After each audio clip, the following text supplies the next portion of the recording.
The Democratic Party is in much greater peril than its leaders or its supporters recognize, and it has no real plan to save itself. It's true, it seems like it's the Republican Party that's in crisis, with its very extreme, very unusual candidate. Barking Carnival Act. Unstable. I regret those comments that he made. And it's true that pollsters believe that the presidency is more likely than not to stay Democratic. But all that hides something more important. Since Obama's inauguration in 2009, the Democratic Party has been obliterated at the state level. And it has no plan to make up the gap. So let's rewind to Obama's election. You can see the map looked a lot more blue back then, right? Back then, Democrats fully controlled 20 state governments. Now this is a current map of state legislatures. And 4 of those 12 states where Democrats control both houses, they have Republican governors. That means Democrats only have total control in 8 states.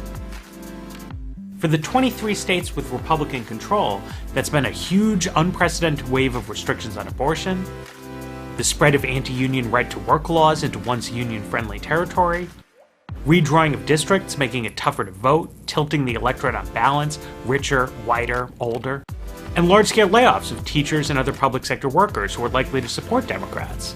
Now, to be fair, it's not new for the party in the White House to lose states. Obama and the Democrats have lost 68 House seats, 11 Senate seats, 10 governorships, and 15 state legislatures since he became president. But every 2-term president has seen numbers go in that direction because of what's called wave elections, a backlash to continued control by one party. And you can see that pretty clearly in this chart of state control. The country turned strongly against Democrats in 1994, 2 years into Bill Clinton's tenure, and then turned strongly in their favor during the latter half of George W. Bush's administration. But one problem is that continuing to keep power will make a wave election to rebuild Democrats on the state level highly unlikely this November. Or the next election, 2018. By that time, political scientists would expect more of a wave against them if they stay incumbent. But another problem for Democrats is that since Obama has been successful personally, and Clinton is viewed as likely to win, the party's moved left in its national ideology, even though moderately liberal ideas can actually be enacted in Congress. And that's because Congress looks pretty similar to the state legislature's charts. Democrats haven't been weaker in Congress since 1949. So policies that are more left-wing aren't likely to help Democrats win the House or win in states. Now, it's true that this November, Donald Trump's unpopularity could pull some Republican candidates down across the board.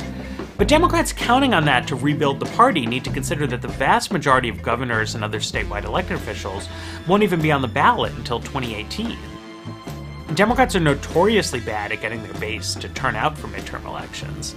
And Hillary Clinton is not viewed that popularly herself, so by 2018, Republicans might have an unpopular president to run against. So while Democrats seem pretty good at winning presidential elections, they're realistically not going to keep that streak up forever.